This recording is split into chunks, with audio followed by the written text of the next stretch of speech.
What's up, my recovery family? Hope you're all doing well. Welcome to the No BS Recovery channel, where we just keep it straight. We don't beat around the bush. We get right to the point. Today I want to talk about something that most of you are probably diagnosed with. I know I am. And that's anxiety and depression.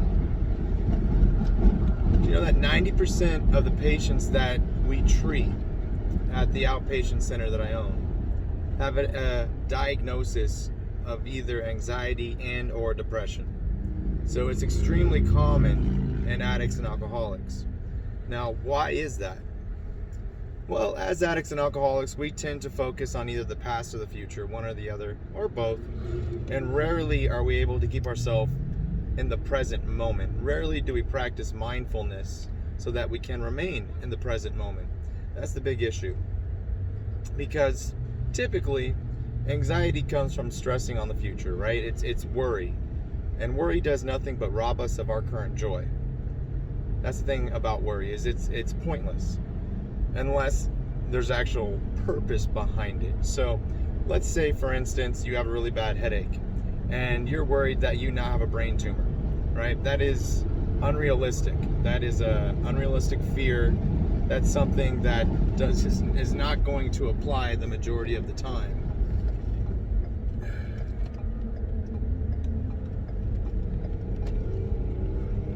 And what that's going to do is it's going to cause you to have anxiety. And anxiety is something that we can deal with on a daily basis. And if we can teach ourselves to remain in the present and recognize realistic fears versus unrealistic fears, that's going to help tremendously with anxiety. Now, there's another type of anxiety, which is more like if you had to give a speech or public speaking or something of that nature, or social anxiety, being around a bunch of people. You know, that is different. Okay, so that's something that, again, you can train yourself for, you can practice for, like public speaking, for instance. A lot of you might fear public speaking. You might fear having to go in front of a bunch of people and say something. That's what keeps a lot of people from sharing in meetings, and that could be what's holding you back in your recovery. Now, the good news with that is the way that you conquer that is through practice, just like a lot of other things. It's through practice. So if you go to a meeting, raise your hand and identify. Like, for instance, hi, my name's Josh, I'm an addict, or I'm an alcoholic, whatever meeting I'm attending at the time. And just share what's on your mind. Share something that happened to you. Share something that you went through that could help someone else. For instance, and I'm just making this up on the fly, but hi, my name's Josh, I'm an addict, and I just wanted to share something with you guys that happened to me last night.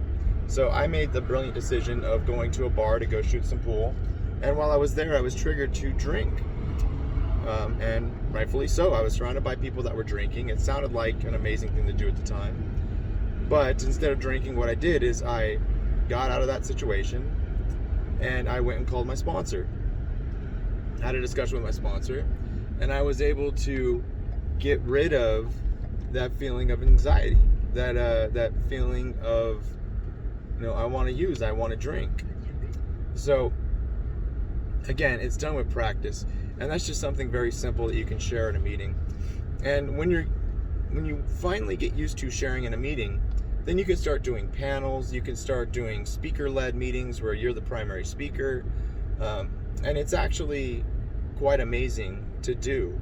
It gives you almost like this emotional / spiritual high when you're done with it, because you know that the words that you just spoke more than likely affected at least one person in the room. And the words that you just spoke may have just saved someone's life. It may have stopped someone from relapsing. The other thing that I want you to keep in mind is, as it relates to sharing or speaking in a meeting, is don't try to pre-plan everything. If you want to have bullet points or something, that's one thing, but don't try to pre-plan your entire speech, because if you're sitting there thinking about, exactly what you want to say, and you share your hand and you share, and then you think to yourself, well, I completely forgot to talk about that part, or I completely dropped the ball and didn't mention this part. That's you just beating yourself up, all right? Trust me, everyone that's listening to you speak doesn't know what you have planned or unplanned. They're going to assume that you said exactly what you wanted to say. So don't judge yourself because of what you're saying or how you said it. Because everyone in the room is just going to assume that you said it exactly the way that you wanted to. And don't go into it trying to change the world. Don't go into it thinking that, what I'm about to share is going to have this profound impact on everyone in the room, and they're going to look at me like some amazing person in recovery that they can all look to for advice and guidance and suggestion. That's not the goal. The goal is to help you, and hopefully in helping you, you help someone else. So that's enough talk about sharing in a meeting and social anxiety. But getting back to the original point, typically anxiety comes from the future and depression comes from the past. When we start focusing on past events that have happened to us, like, for instance, a breakup. Say you go through a breakup with a significant other, and now that's in your past, but you keep focusing on it. You keep obsessing over it, and you start to beat yourself up. You start to see yourself in a more negative light because you were getting all your value from that person. And now that person has broken up with you, and you just assume that, well, they broke up with me because I'm not as valuable as I once thought I was. And that's not true. That's not the case. There could be a multitude of different reasons for someone to go through a breakup.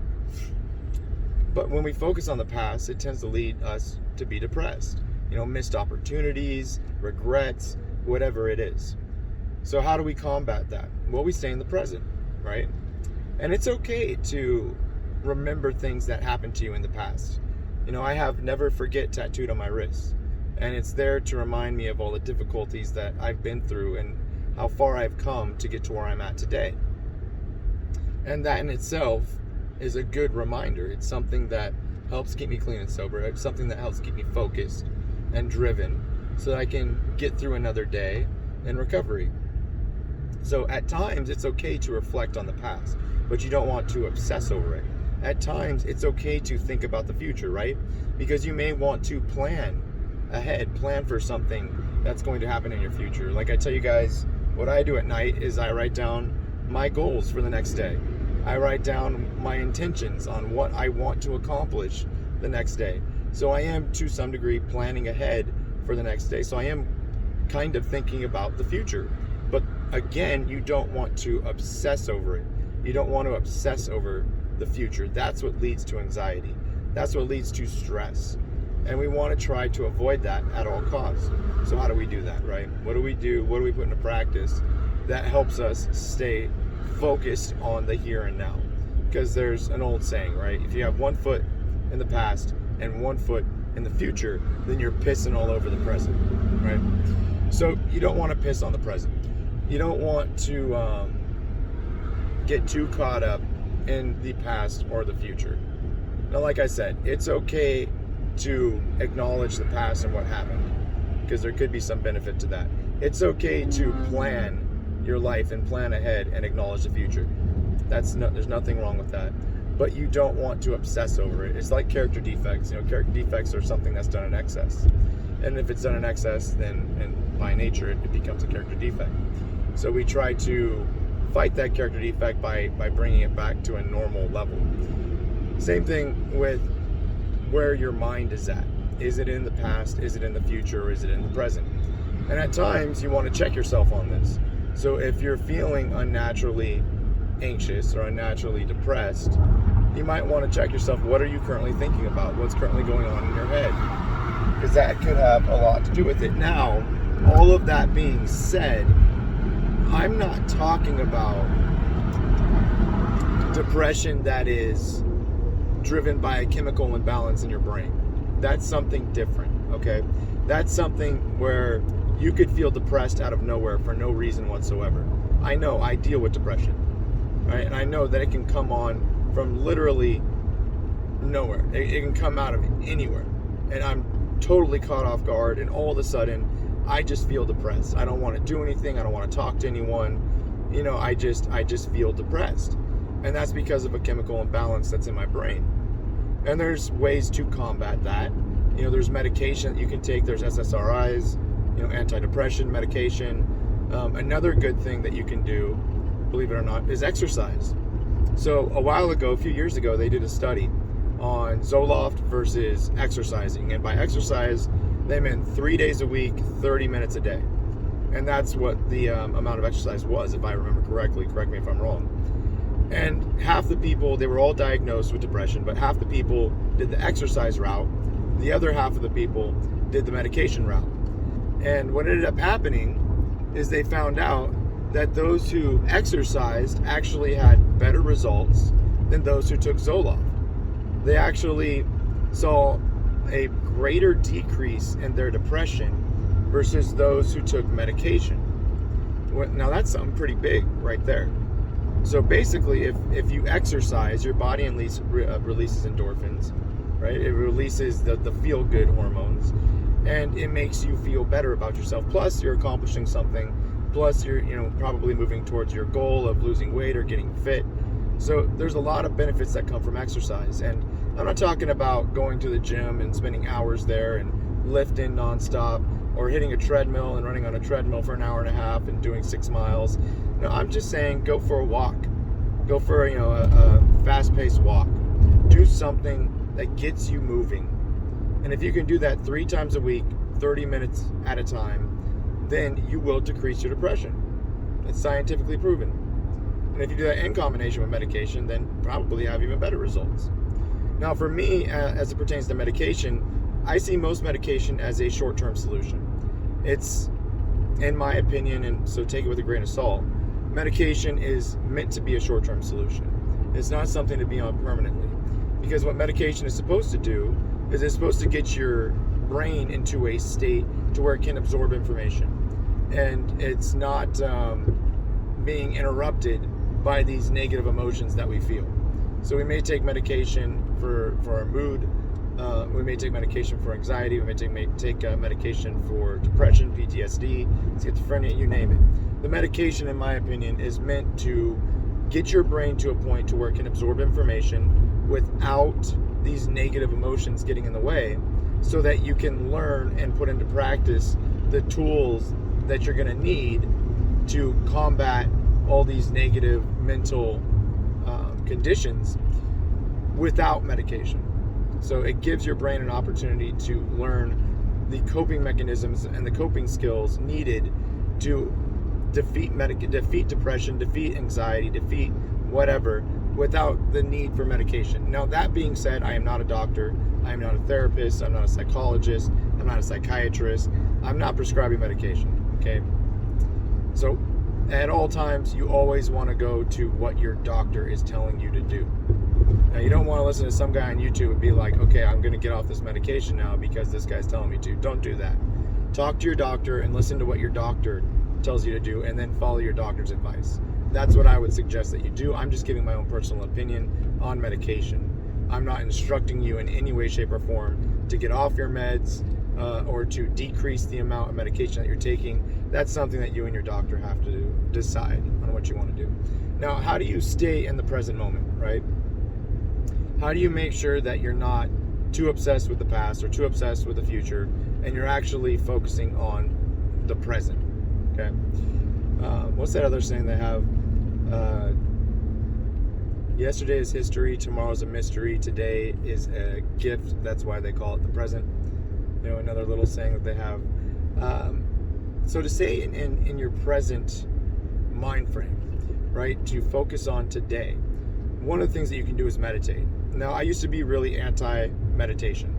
I used to kind of think of it as a joke, to be honest with you. Like, I can't sit here and be still and focus on nothing for a long period of time. Well, that's not necessarily what meditation is. Now, meditation is simply slowing down your mind to focus on one thought at a time, right? It's slowing down the craziness that's going on upstairs. All the different thoughts that are coming at you at 1,000,000 miles an hour. So that's why they tell you to focus on your breath a lot, right? Focus on your breathing. Because if you can focus on your breathing, you're focusing on one thing. If you focus on one thing, then you're literally meditating. So there's a lot of different times in your life where you're meditating and you don't even know it. So practice meditation. Practice sitting there in quiet. It doesn't matter if you sit, lie down, whatever. Just be comfortable and focus on your breath. Deep breath in through the nose. Hold it for a 3 count, deep breath out through the mouth, and then so on and so forth. And continue just focusing on your breath. Another thing that you can do is the muscle relaxation technique along with the breathing technique, to where you start at the bottom, you start with your calves, and as you breathe in, you flex your calf muscles, both of them, and you hold it. You hold that flex. And then you breathe in, you pause at the top, and then when you breathe out and exhale, you release the flex of your calf muscles. Then you move up a muscle group to your quads, right? And you'll flex your quads and do the same thing. And you're gonna breathe in, flex your quads and hold it. Hold your breath at the top, and then when you exhale, you relax your quads. Then you're gonna move to your core, then your chest, then your arms, so on and so forth, until you go through your entire body and you've worked on contracting and detracting your muscles in combination with your breathing. Now, that's a really good technique to calm yourself, calm your entire body, bring your stress level back to a level of homeostasis, and it will tremendously help with staying in the present. The other thing that you can do is, while you're meditating, is try focusing on what's around you. So as you're sitting there, feel what's under your feet. You know, what's under your feet? What does that feel like? Are you wearing shoes? If you're wearing shoes, how do the soles of your shoes feel? Are they squishy? Are they hard? You know, what are you sitting on? How does it feel like what you're sitting on? Is it a hard wooden bench? Is it a soft, comfortable chair? What do you hear? Are you outdoors and you hear animals? You hear birds, or you hear cars? Are you indoors and you hear the air conditioner? What do you see? What do you see around you? Do you see a TV? Do you see trees? What is it you see? So you want to engage all the senses that you can and truly focus on what each sense is experiencing while you're going through these breathing exercises and meditation. And that's going to help you stay centered, stay in this present moment. So meditation is a great way, a great tool that you can use to develop the coping skills needed to stay in the present, so you avoid obsessing over the past and the future. That's what I highly recommend. So that's what I got for you guys. I'm going to keep it at that. I don't really want to go into any additional information. Try to keep it on the 20-minute mark. So hopefully you got something from this video. If you did, fantastic. Hit the like button, subscribe to the channel, hit the notification bell so you're notified whenever I release a new video. If you could share the video, that'd be fantastic. I'm trying to build this channel and build this community so that you always have somewhere you can go and always have people that you can talk to based on this community. So all that being said, I wish each and every one of you a fantastic day. If nobody's told you they love you today, I love you. I got nothing but love for you, and you're deserving of love. I want you to understand that because it's important that you do understand that you are worthy of love, you are worthy of forgiveness, and so is everyone else for that matter. So all of that being said now, God bless each and every one of you. Have a fantastic rest of your day, and until the next video, peace out.